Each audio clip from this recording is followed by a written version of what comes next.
और 5 के आज में सबसे पहले इंदौर का रुख करेंगे, जहां पुलिस हिरासत में जीतू पटवारी के भाई नाना पटवारी को लिया गया है। और बता दें, कांग्रेस प्रदेश अध्यक्ष के भाई को पुलिस ने हिरासत में लिया है। कांग्रेस नेता विवेक तनखा ने इस पर सवाल उठाए हैं। तो नाना पटवारी जीतू पटवारी के भाई हैं और उन्हें हिरासत में लिया गया। ये अभी तक साफ नहीं किया गया क्यों नाना पटवारी को हिरासत में लिया गया है और पुलिस हिरासत में लेकर आखिर नाना पटवारी को कहां लेकर गई है।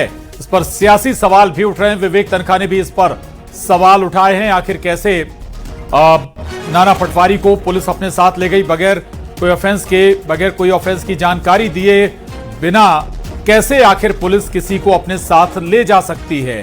नाना पटवारी जीतू पटवारी के भाई हैं और पुलिस उन्हें कहां लेकर गई है, क्यों लेकर गई है, किस स्थिति में लेकर गई है, ये अभी तक साफ नहीं हो पाया।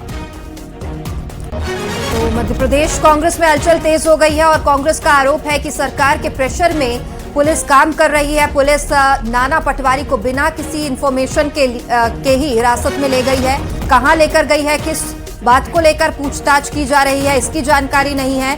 परिवार को कोई स्पष्ट जानकारी नहीं दी गई है और इसी के साथ कांग्रेस लगातार इस पर सवाल उठा रही है। विवेक तनखा ने भी एक्स पर पोस्ट कर इसकी जानकारी दी है।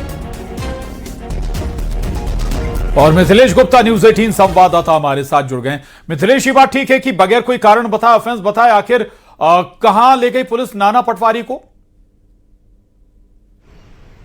देखिए, पुलिस अधिकारियों का कहना है कि इस वक्त फिलहाल जांच चल रही है और लगभग आधे घंटे बाद इसमें आधिकारिक बयान सामने आएंगे। दूसरी तरफ कांग्रेस के सीनियर लीडर विवेक तनखा ने एक पोस्ट किया है जिसमें उन्होंने कहा है कि कांग्रेस के प्रदेश अध्यक्ष जीतू पटवारी के भाई की गिरफ्तारी हुई है, उसकी वजह क्या है और पुलिस कहां लेकर गई है, इसे स्पष्ट करना चाहिए। लेकिन सूत्रों से मिली इस वक्त बड़ी जानकारी सामने आ रही है प्रशांत कि एक ड्रग्स नेटवर्क के मामले में नाना पटवारी को हिरासत में लिया गया है। यानी कांग्रेस प्रदेश अध्यक्ष जीतू पटवारी के भाई नाना पटवारी को ड्रग्स नेटवर्क से जुड़े मामले में इस वक्त इंदौर पुलिस हिरासत में लेकर पूछताछ कर रही है। राजेंद्र नगर पुलिस ने 2 ड्रग्स पेडलर को गिरफ्तार किया था और उन्हीं 2 ड्रग्स पेडलर से नाना पटवारी का नाम सामने आया था, जिसके बाद नाना पटवारी को हिरासत में लिया गया। हालांकि देखिए, ये आधिकारिक बयान नहीं है। इस पूरे मामले में अभी तक किसी भी अधिकारी ने पुष्टि नहीं की है, ना हिरासत को लेकर, ना गिरफ्तारी को लेकर, ना जीतू पटवारी भाई नाना पटवारी कहां है। हालांकि कुछ देर लगेंगे, आधे एक घंटे का वक्त लगेगा, आधे घंटे में चीजें स्पष्ट हो पाएंगी। लेकिन देखिए, एक ड्रग्स मामला सामने आ रहा है, ड्रग्स नेटवर्क को लेकर जांच की बात कही जा रही।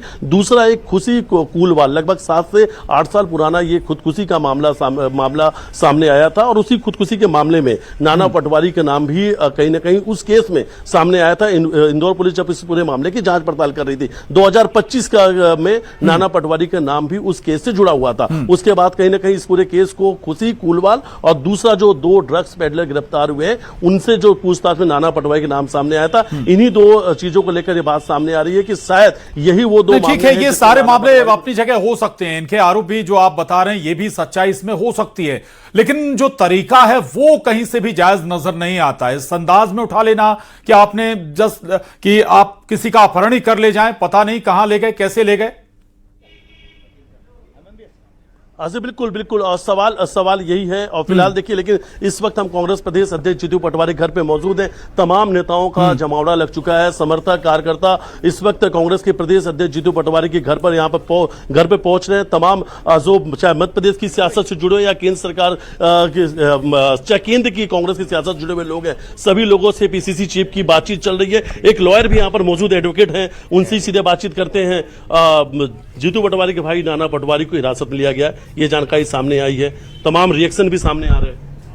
हाँ, आप एडवोकेट हैं? मैं एडवोकेट हूँ। मैंने अभी भरत जो जीतू के बीच वाले भाई हैं उनकी तरफ से राजेंद्र नगर थाने में एक आवेदन दिया है कि 9 बजे से मेरा छोटा भाई मिल नहीं रहा है, उसकी गाड़ी यहाँ खड़ी हुई है, तो वो आवेदन दे के आए। तो आवक जावक उन्होंने नहीं करा, बोला हम जांच करके देखते हैं। अभी तक उस पर क्या संज्ञान हुई है, क्यों गिरफ्तार किया है, किस कारण से क्या, ये अभी हमें किसी गाड़ी कहाँ पे मिली है? गाड़ी यहाँ सनशाइन फार्म हाउस में थी। सनशाइन फार्म हाउस क्या उसी लगभग सुबह 9 बजे के बाद? हाँ, 9:30-10 बजे के आसपास की बात है। 9:30 बजे के आसपास जी। नाना पटवारी यही हाँ, नाना जी, छोटा ब्रदर। किन्होंने आवेदन दिया है? जो बीच वाला भाई है भरत पटवारी जी की तरफ हमने थाने पे आवेदन दिया। चले।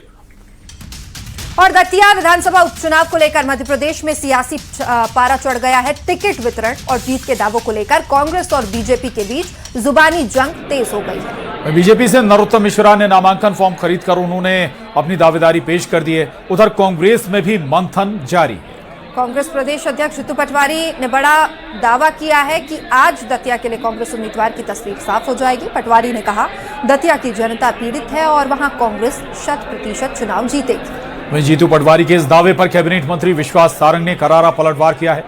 सारंग ने कहा कि कांग्रेस को दतिया में कोई उम्मीदवार ही नहीं मिल रहा और जीतू पटवारी सिर्फ अपना मन बहलाने के लिए ऐसे खोखले दावे कर रहे हैं। और उधर राजेंद्र भारती के मामले में कोर्ट ने अपना फैसला भी सुरक्षित रख लिया है। कोर्ट कल अपना फैसला सुनाएगी।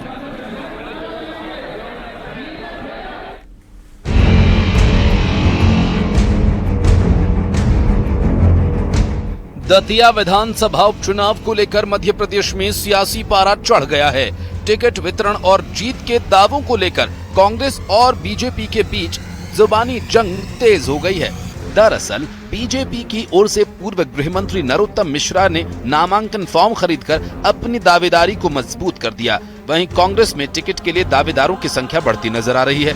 कांग्रेस के अवधेश नायक, हरदास बघेल और राम सिंह ने भी नामांकन फॉर्म खरीदे हैं। अब तक कुल 9 नेताओं ने नामांकन फॉर्म खरीदे हैं। कांग्रेस प्रदेश अध्यक्ष जीतू पटवारी ने बड़ा बयान देते हुए दावा किया कि जल्द दतिया के लिए कांग्रेस उम्मीदवार की तस्वीर साफ हो जाएगी। पटवारी ने कहा कि दतिया की जनता पीड़ित है और वहां कांग्रेस 100% चुनाव जीतेगी। वहीं जीतू पटवारी के इस दावे पर कैबिनेट मंत्री विश्वास सारंग ने पलटवार किया। सारंग ने कहा कि कांग्रेस को दतिया में कोई उम्मीद ही नहीं मिल रही है और सिर्फ जीतू पटवारी अपना मन बहलाने के लिए ऐसे खोखले दावे कर रहे हैं। ऐसे ही दतिया की जनता भी पीड़ित है, दुखी है। सबको चिंता है लोकतंत्र की, सबको चिंता है अपने वोट के अधिकार को बचाने की। दतिया 500% कांग्रेस पार्टी का प्रत्याशी जीतेगा, बीजेपी हारेगी। शाम तक उम्मीदवार घोषणा हो जाएगी। कह दिया, आपकी जिज्ञासा समाप्त कर दी। कांग्रेस को तो प्रत्याशी नहीं मिल रहा, लोग बाग छोड़ के भाग रहे हैं। ये सुनिश्चित है कि दतिया में भारतीय जनता पार्टी जीतने वाली है। भारतीय जनता पार्टी का कमल दतिया में खिलेगा और ये कांग्रेस के सभी नेताओं को मालूम है, इसलिए कोई तैयार नहीं हो रहा लड़ने के लिए। वैसे ये कांग्रेस का अंदरूनी मामला है, पर ये बात सही है कि उनको इस बात का भान है, इस बात का आभास है और ये जनता की पुकार भी है कि दतिया से भारतीय जनता पार्टी जीतेगी। कांग्रेस विधायक राजेंद्र भारती की सदस्यता रद्द होने के बाद उपचुनाव हो रहे हैं, इसलिए आपको उपचुनाव की पूरी टाइमलाइन बताते हैं। दतिया उपचुनाव की टाइमलाइन में 13 जुलाई तक नामांकन भरे जा सकेंगे। 14 जुलाई को पत्रों की स्क्रूटनी होगी। 16 जुलाई तक नाम वापस लिए जा सकेंगे, जबकि 30 जुलाई को दतिया उपचुनाव के लिए वोट डाले जाने हैं। इसके बाद 3 अगस्त को उपचुनाव के वोटों की काउंटिंग होगी और 4 तक चुनावी प्रक्रिया पूरी। बीजेपी और कांग्रेस की तरफ से दतिया उपचुनाव में जीत का दावा किया जा रहा है। दोनों तरफ से दावे हो रहे हैं, लेकिन अभी प्रत्याशियों को लेकर तस्वीर क्लियर नहीं है। अब देखना यह होगा कि 30 को वोटिंग और 3 को नतीजे किसके पक्ष में जाते हैं।